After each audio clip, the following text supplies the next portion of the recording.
Hola, estás escuchando un nuevo episodio de Un Trabajo de Verdad y en esta ocasión traigo a alguien que tiene bastante que ver con el mundo creativo y del mundo musical, pero esta vez desde otro punto de vista. Rosana Corbacho es terapeuta, es una psicóloga especializada en la industria musical. Tuve la oportunidad de conocerla en Bilbao hace poquito en el BIME. Los dos teníamos que ir a dar unas ponencias y ahí pudimos sacar un breve hueco para conocernos y hablar de lo que hace, de su trabajo. Si formas parte de la industria musical, ya seas intérprete, eres manager, estás dentro de alguna agencia, cualquier cosa que tenga que ver con la industria musical, que sepas que tienes personas que te pueden apoyar como Rosana, que están especializadas en tu industria, que además tienen una formación, una experiencia en psicología que te puede ayudar mucho a superar las barreras por las que estés pasando. Para mí la salud mental es un tema que me interesa muchísimo, tanto por mera curiosidad como porque como artista lo vivo. Este mundo es complicado y sufrimos los artistas, igual que el resto de las personas, además con nuestras peculiaridades. Cuando vives de algo creativo es complicado. Y es verdad que somos afortunados y afortunadas por poder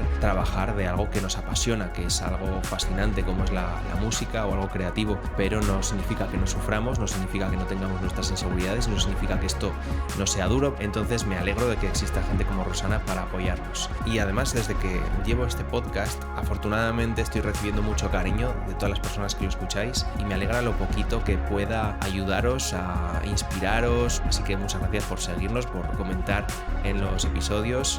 Yo lo agradezco muchísimo. Así que espero que te sirva este episodio para animarte, para ver que hay gente que te puede ayudar. No te cortes en pedir ayuda si lo necesitas y puedes. Y muchas gracias por apoyar este programa.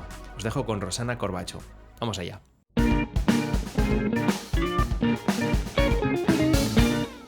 El podcast, te recuerdo, se llama Un Trabajo de Verdad. Un trabajo de verdad me encanta. Sí. No sé si en algún momento, aparte de psicóloga, has sido artista o... He trabajado en la industria de la música desde que tenía 21 años y tengo 38 ahora.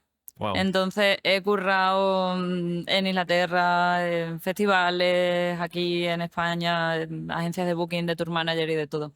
Entonces, claro, Sí, también, sabes no solamente lo que es, ¿no? el tener yo un trabajo de verdad, o simplemente, aparte de trabajo gratis en la industria durante 8 meses en Inglaterra, en Londres.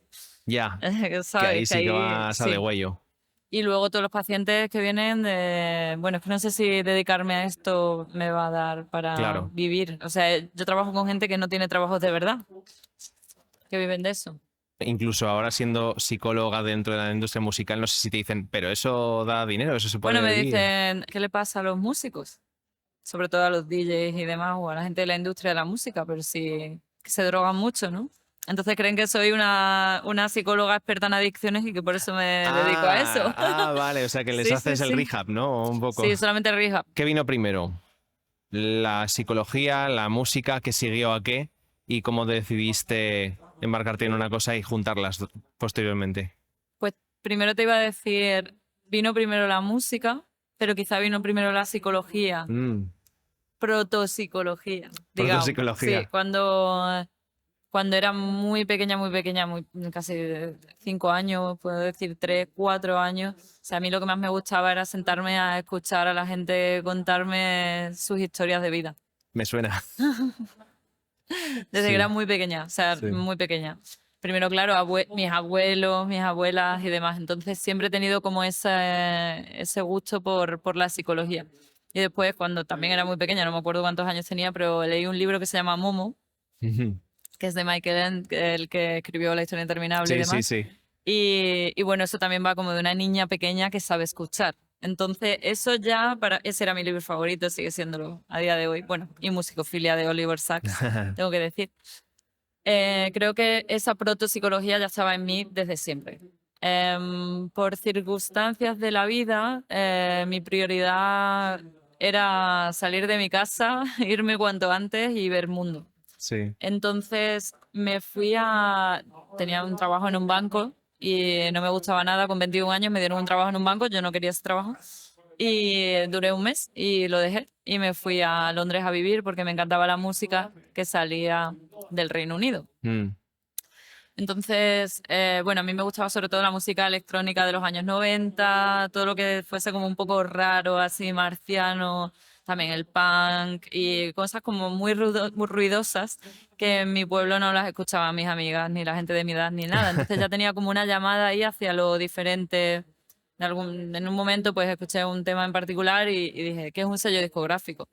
Y a partir de ahí empecé a ver como que del Reino Unido salían muchos estilos musicales diferentes. Y en esa llamada que yo sentía, nunca pensé que me iba a dedicar a la música, la verdad, porque soy de un pueblo de Extremadura Ya, claro, estabas ahí en tu claro, y burbujita. digo, nunca jamás y pensé que me iba a dedicar a eso. Pero sabía que me quería ir al Reino Unido para ver qué pasaba en esas islas, que salía esa música de allí. Hmm. Y entonces con 21 años me fui a Londres y llegué, empecé a comprar música en una tienda que había allí en Piccadilly Circus, en Virgin, y me ofrecieron trabajo allí. Qué Y bien. ese fue mi primer trabajo en la música. Y a partir de ahí, pues he currado de todo.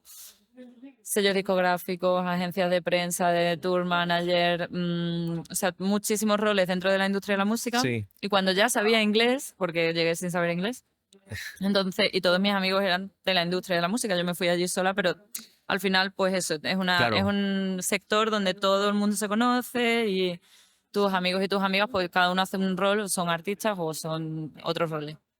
Y cuando vi esa parte del sufrimiento, la cara B, pues ahí yo dije, pero con toda la pasión que tienen o que tenemos por nuestros trabajos, y eso era lo que me llamaba tanto la atención de esas Hmm. vivencias, ¿cómo puede ser que esta gente sufra tanto Que lo también? pasé tan mal, ¿no? Y en ese sufrimiento había mucha gente que no, que dejaba las carreras o que sufría de verdad, de síntomas, síndromes, etcétera, you name it, que se dice en inglés. Em, y ahí pues vi que había una necesidad grande y yo quería ayudar a que las personas que tenían esa pasión por la música, primero que pudiesen disfrutar de sus carreras y después que tuviesen unas carreras más equilibradas. Y quería que si me metía a hacer ese trabajo, pues que fuese con una base científica. O sea, si yo voy a estar averiguando qué te pasa a ti por la cabeza, quiero saber un poco cómo funciona la cabeza. Entonces, sabía que iba a ser un camino arduo porque estaba trabajando a tiempo completo en la industria de la música, que tampoco te da para tirar cohetes. Y mi especialidad me la iba a dar el trabajo en el sector, porque tampoco había un máster ni una formación específica para ser psicóloga de la industria de la Claro, música. eso te iba a preguntar, ¿no? Al final, Ahí, pues fue sobre la marcha. Es como hacer un sí, doctorado mientras que te estás sacando el grado y los máster con los libros a cuestas de tour manager por el mundo wow. y observando cuál es esa diferencia entre pues, ciertos tipos de música o de artistas o como algunos artistas sí que tienen una vida bastante saludable, como parece casi que le viene instintivo, otros donde tienen esos sufrimientos y Sí. no sé, como una observación al mismo tiempo que estás estudiando, pues cómo funciona el cerebro, si te medicas de no sé qué, qué es lo que te pasa. Em, y bueno, digamos que me he pegado toda la vida pegándome madrugones para poder estudiar antes de estar trabajando en la posición que tuviese en ese momento, pero no podría haber hecho una cosa sin la otra. Entonces, bueno, estoy muy agradecida por mi camino porque he seguido mucho esas llamadas interiores y ese por aquí no es y por aquí sí es. No sé a dónde me va a llevar, no tenía un objetivo marcado, Mm. claro, sino que he ido un poco guiándome por qué me apasionaba y dónde sentía yo que podía contribuir. La psicología ya es una profesión que se entiende como profesión, no, no tanto como en la música, ¿no? Pero tiene ese paralelismo tu vida, ¿no? Con los músicos, porque te has ido reinventando Sí. conforme has ido creciendo, aprendiendo y no, no tenías clara tu vida a los 18 precisamente. ¿Realmente cuántos años llevas desde entonces, desde que te especializaste? ¿Cuándo Bueno, fue la edad a la que dijiste ya soy psicóloga y voy a centrarme en esto? pues creo que fue más o menos hace, no sé cuánto, pero quizá hace 5 o 6 años que terminé la carrera en sí. Ahí ya empecé a trabajar, bueno, a trabajar. Primero hice las prácticas de la carrera en un centro de recuperación de adicciones, porque sí que es verdad que dije, esto me va a ayudar. Y allí me ficharon para trabajar. Dejé la agencia de bookings de DJs donde trabajaba en ese momento para estar ya trabajando en el centro de adicciones. Y en ese momento ya empecé a dar charlas en festivales y demás. Pero al mismo tiempo me estaba sacando 2 másteres, uno de pedagogía humanista y el otro de psicología Wow. clínica. Es que a mí me gusta hacer muchas cosas al mismo tiempo, Sí, sí. ¿ves? A los que nos gusta estudiar no podemos Exacto. parar, ¿verdad? Y entonces ahí o sea, a partir de ahí ya empecé a tener pacientes ya cuando estaba habilitada, digamos. Y casi desde el principio he estado trabajando exclusivamente con artistas y con gente del sector. O sea, no, al principio sí que tuve algún paciente que no era de la música, porque también necesitaba horas de vuelo, pero muy pronto ya no acepté a nadie que no fuese de la música, porque para mí es que es para lo que lo he estudiado. Claro, claro. ¿Y qué estás aprendiendo de este proceso? ¿Ves patrones que se repiten y se repiten o los casos son bastante particulares que estás viendo en los artistas? Hay patrones que se repiten que me parecen maravillosos y que siempre tienen como un lado, una cara A y una cara B, como todo en la música y en la vida. Y uno de ellos, quizá con el que más me gusta trabajar, es con, y lo digo siempre cuando me hacen una entrevista o doy un taller, que es esta fusión que hay entre la identidad y el rol laboral. Especialmente los músicos de clásica, o sea, más que ninguno, porque empiezan o Muy empezáis pronto. como a los 5 años, 6, 7, 8, entonces es empezar a formarte en lo que vas a ser de mayor en tu carrera. Eso Cuando no eres tan pasa en joven, no otros... pasa en ningún No, otro sector. Entonces es no. un caso muy particular. Ese identificarte con el instrumento que tocas. Es decir, yo soy violín, yo soy flauta, yo soy oboe. Eso no sucede tampoco en el resto a ver, dentro del sector de la música sucede mucho esa fusión entre la identidad yo soy y decir tu trabajo como tu identidad. Y eso cuando todo va bien, pues es genial porque te da mucha energía. Priorizar relaciones que tienen que ver con eso. A veces cuando doy alguna clase en algún conservatorio, máster de músicos de clásica o de gente que va a ser directores de orquesta y demás, les pido que levante la mano quien tenga algún amigo que no toca un instrumento. Y casi nadie levanta la Es mano. prácticamente imposible, es Claro, como un club social. Sí, exacto. sí, Sí, es sí. muy exclusivo. Entre vosotros entendéis. Pero yo se lo pregunto porque, ¿qué es lo que pasa? Que la parte positiva es, qué bien, qué conectado me siento a mis amigos, que tenemos esta motivación tan grande, que nos dedicamos desde que somos pequeños, que hemos tocado en la orquesta joven de no sé qué. Vale, cuando todo va bien. Pero ¿qué pasa si estoy empezando a tener una distonía focal? Que, por ejemplo, es que viene el coco, ¿no? En todo el mundo más de entrenamiento fuerte con el instrumento. O te ha pasado algo traumático dentro del entorno laboral. O no te consigues sacar esa plaza que llevas toda la vida intentando llegar a eso, o tu adultez. Pues que todo en ti se tambalea. Porque si te identificas solo con ese rol Claro. laboral y te quitan eso, no te están quitando solamente, o tú crees o sientes que te van a quitar eso, te van a quitar tu red social, te van a quitar cómo te identificas, el lenguaje en el que hablas, tus valores incluso. Entonces, una de las labores que siento que es más bonita dentro de la consulta, a menudo, depende siempre del objetivo que tenga el paciente. O sea, el Claro. paciente es el que manda. Y los objetivos que tenga, los que sean, por supuesto, factibles, pues son donde yo les puedo ayudar. Otros pues le digo, en esto no te puedo ayudar, para esto necesitas un médico, un psiquiatra, lo que sea. Pero un poco como saber los límites. Y ese trabajo tan bonito tiene que ver con quién eres aparte de Mm, músico. claro, tu identidad fuera de tu Exacto. instrumento. ¿Cuáles son tus hobbies? ¿Cuáles son tus relaciones interpersonales importantes? ¿Tú qué admiras en otras personas a nivel de valores? ¿Quién eres cuando no estás tocando? Mm, Y entonces a veces da miedo separarse un poco de esa identidad porque parece que vas a hacer peor tu trabajo. sí, sientes una presión constante, ¿no? Claro, porque te lo tienen tan metido aquí como en el programa del ordenador de la cabeza, que hay un cierto vértigo porque dices que es como no me identifico con esto, como toque menos horas, como no haga no sé qué, con esa intensidad y esa ansiedad y ese miedo, pues entonces voy a fallar. Y el fallo es lo más grande. O no voy a conseguir no sé qué objetivo que me marqué cuando tenía 8 años, que creo que me va a dar la felicidad. Y esa labor de poder separarnos normalmente no da menos eficiencia o eficacia en el trabajo, sino que da más libertad y más autonomía. Ya. Incluso para poderte enfrentar a retos más grandes, porque ya, claro, no te va la vida en ello. Te da un criterio diferente, ¿no? Te saca Exacto, un poco más de objetividad. exacto. Mm, De hecho, me recuerda, justo ayer lo comentaba con otro músico, un consejo que daba Alan Rickman, que es un actor, que le preguntaba a gente, dame un consejo, ¿no? Y él decía, deja de preocuparte por la actuación, sal a la calle, ve a museos, ve a conciertos, ve a algo que no tenga nada que ver con eso, coge criterio, absorbe información que te dé criterio para luego llegar a tu profesión y tener tu propia personalidad, tu propio criterio de saber si esto es un buen trabajo o no. Y me parece importante, ¿no? Al final La es... variedad es lo que más le gusta al cerebro, Sí. incluso para la creatividad. Mira, en línea con lo que has dicho, a veces cuando trabajo con el pánico escénico, uno de los ejercicios que les invito a hacer es que si tienen un bolo importante, no sé qué ciudad, pues que planifiquen una actividad que no tenga que ver con el trabajo. Y me da igual que sea, irte a una iglesia, un museo, darte un paseo por no sé qué parque o irte a un parque de atracciones, lo que quieras.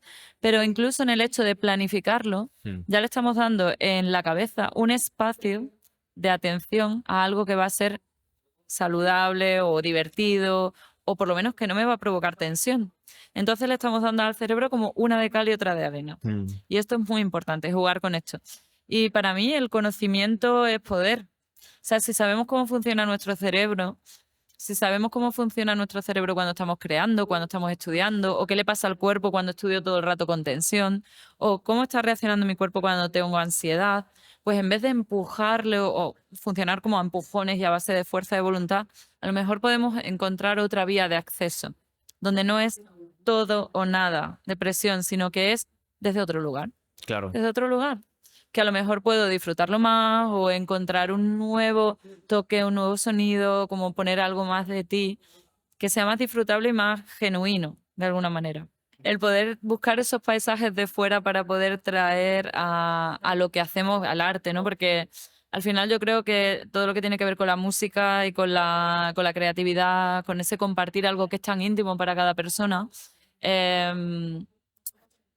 bueno, pues que no nos marquemos un camino que esté demasiado cerrado, sino también que estemos abiertos a sentir. Al final es eso.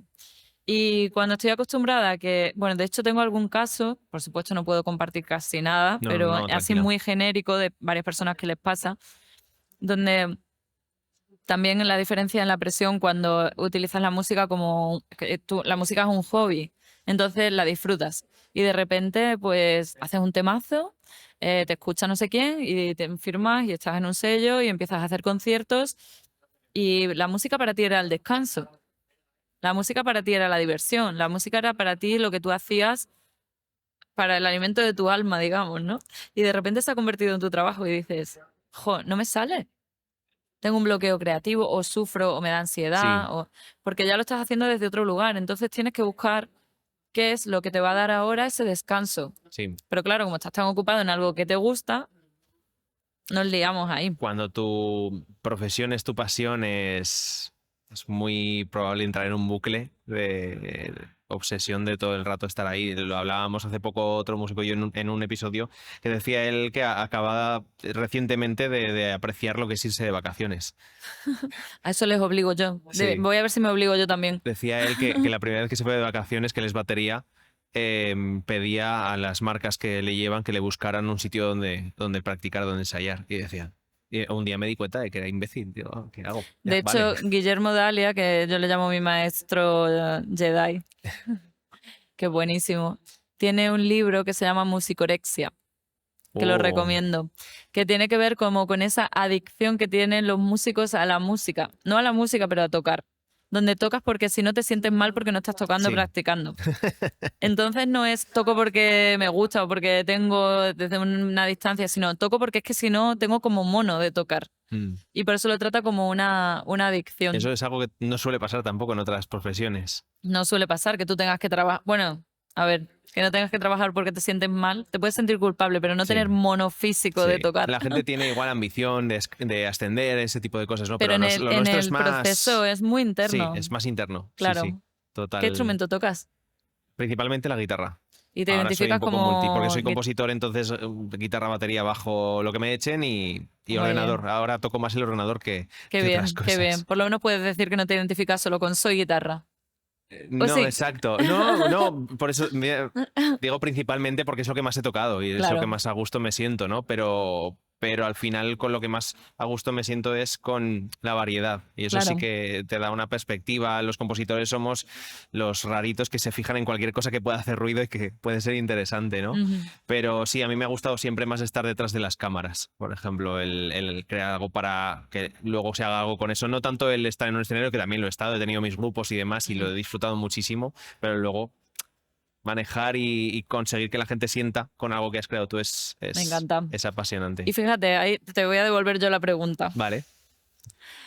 porque me hace mucha gracia cuando doy talleres acerca de las emociones y le pregunto a los estudiantes, bueno, ¿tú por qué te metiste en la música? Y si todos me dicen, pues porque me encanta sentir la música o transmitir mis emociones o que mis fans conecten con las emociones que yo sentía en el momento que compuse esta canción o lo Sí. que sea.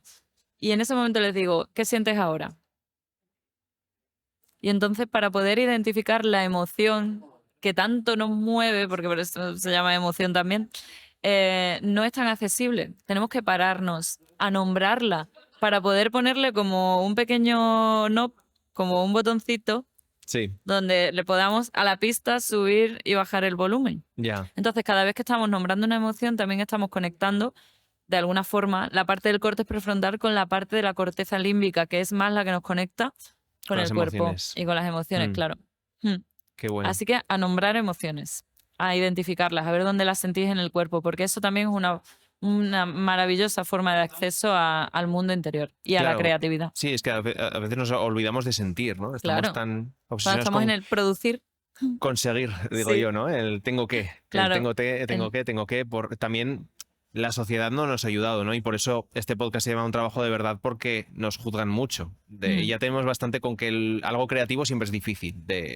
Tú ya te juzgas bastante, tienes tus bloqueos, tus síndrome del impostor.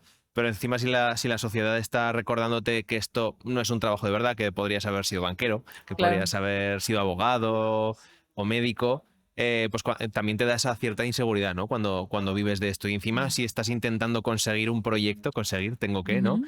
Se hace el doble de complicado. Entonces, no me extraña que necesitemos ayuda, ¿no? Los músicos, y me alegro un montón de que aparezca gente como tú. Yo hago, vamos, lo poquito que puedo con el tiempo que tengo y con lo que sé y lo que voy aprendiendo por el camino. Sí. Entonces es lo único que puedo aportar a la Yo música. voy a terapia y me dice mi terapeuta que le hace mucha gracia cómo se nota quiénes somos de artísticos, creativos y demás, porque Claro. pensamos de forma diferente. Claro, Que no siempre nos expresamos y tenemos más claros las emociones Sí. que otra gente, que igual hay gente que le cuesta más sí. entenderse y expresarse, y nosotros lo tenemos un poquito más claro, pero aún así andamos un poco perdidos y Como todo el mundo, es que no nos lo enseñan en la escuela. No, que va. Y una cosa que me dicen muchos de mis pacientes es que se ahorran la mitad de la terapia porque no me tienen que contar de qué va su trabajo.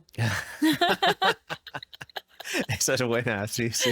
No me tienen que decir de qué va o qué significa tener una audición o tener que conseguir esa plaza para la cual llevas soñando con eso desde los 5 años, o Claro. la frustración o el miedo que se le tiene al fallo o al hacer el ridículo, ¿no? A que te juzguen, toda la parte del pánico escénico o lo que supone tener tinnitus acúfenos para una persona que se dedica a la música. Yo creo que también por eso nos hacemos muchos amigos músicos, para que nos entiendan, ¿no? Porque Claro. cuando hablas con otra gente, hay veces que las conversaciones pueden ser un poco incómodas, ¿no? Porque a veces te preguntan por cortesía, Claro. ¿qué haces? Tal, y contestas, y a veces te pasa pues este ejemplo de, pero eso es verdad, eso es un Pero trabajo, qué guay, ¿no? qué guay. Es como que. Qué guay, ¿no? Pero si tú ni trabajas, ¿no? No, Yo siempre lo digo también en las charlas, ¿no? Cuando estoy fuera de la parte más de conferencias de música, que por parte de la sociedad realmente piensan que aquí no se trabaja nada. Estamos todo el día de conciertos, es una quedando fiesta con constante. gente súper guay, viajando. A ver, viajamos, sí, pero no se descansa más bien. Y eso es lo que no se ve, porque lo único que se ve es el resultado final. Ese concierto, ese festival, ese tour, ese álbum, pero no se ven las miles de horas que necesitamos para poder llegar no solamente a crearlo, sino a producirlo, a venderlo, a hacer el tour, y esas horas sin dormir y poniendo por encima de Exacto. todo ese producto final, que no es solamente un producto, sino Claro. que tiene mucha parte del corazón de cada uno. Bueno, hasta aquí la entrevista de hoy. No he podido incluir la despedida porque hubo un fallo en el audio, pero no quedaba nada, unos segunditos. Así que agradezco mucho a Rosana el hueco que me hizo en el Vime y espero que os haya gustado el episodio, y me gustaría que comentarais qué os ha parecido, si vais a terapia, si os habéis encontrado con algún prejuicio en cuanto a ir a terapia o no dentro de esta industria o fuera de ella, y cualquier cosa que podáis aportar pues estará genial. Entonces, ya sea en comentarios en YouTube o en las redes sociales, os leo. Así que muchas gracias y hasta el próximo episodio.